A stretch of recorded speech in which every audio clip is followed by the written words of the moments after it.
bar, and I got this riff in my head, and I was like, I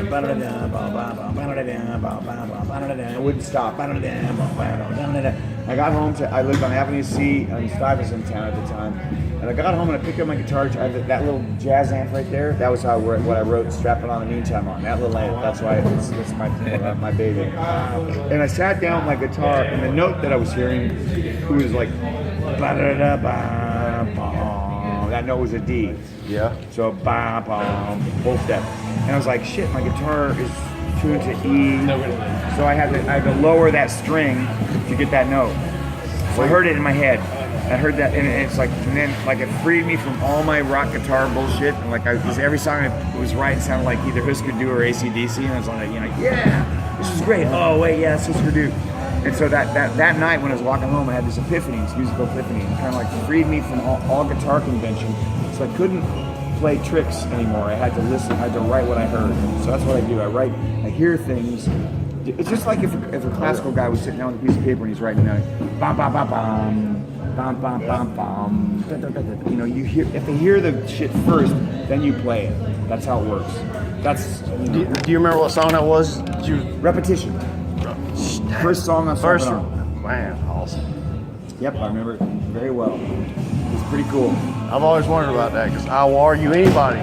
Before Korn, anybody, y'all play drop D, man. Yeah. It's like I just played the guys like 5 riffs yesterday from bands that ripped off our riffs. And I was like, well, one was System of a Down. I go, yeah, da da da da da da da. That was Bad Mood.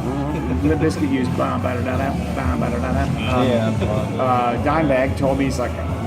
Well, that was a big one. That was a big one. It's like That was a big one. Yeah. Dime told me to my face. He's like, I told you were gonna influence me. I'm like, royalties, baby. I'm like, then we went out and drank like a fucking bottle of Wild Turkey and Budweisers with a bunch of strippers and had a fucking love that guy. Loved him. Holy cow. I was like, to influence a guitar player on that caliber I was just like, dude, I love you. You're the best guitar player I've ever had an impact on. Thank you. He is. He was fucking amazing. And the nicest guy ever. So he's like, I told you you're gonna influence me. They played us that album in the parking lot in Dallas. They weren't even done with it yet. Yeah. Phil was like, I wrote this, and it was this riff on the Vulgar Display. It was like, gum, gum, gum, gum, gum. I'm like, that's wow.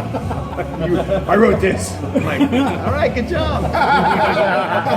Leave the guitar playing to that guy. He's a little better than you. It was so funny.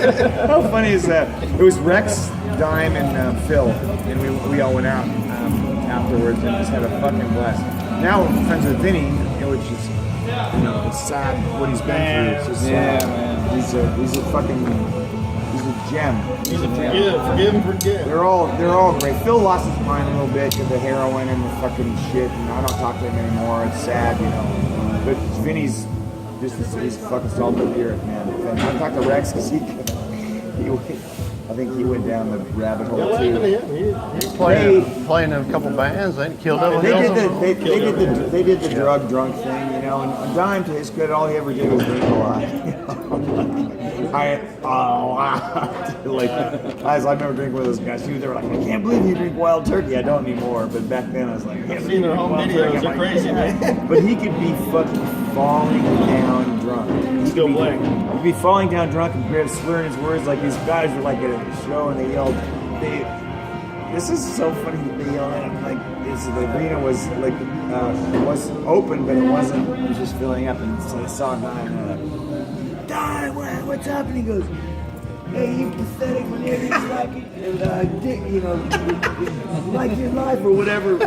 He's just so out there. And then he's just like falling down to shit face. And he gets on stage and he plays, and you're like, how do you do that?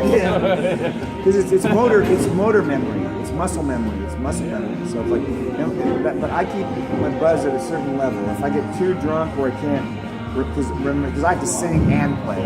So I have to remember lyrics from all the new songs and then the old songs, which get confused with the new songs. So it's like, so I can't get that shit faced. I did for about a year when Dime died. When Dime was killed, we were in Phil was fucked Berlin. up, fucking everything up, though. Huh? Phil was on stage drunk, fucking everything up sometimes. Oh yeah, they were really good before that. I mean, when we saw them, they played.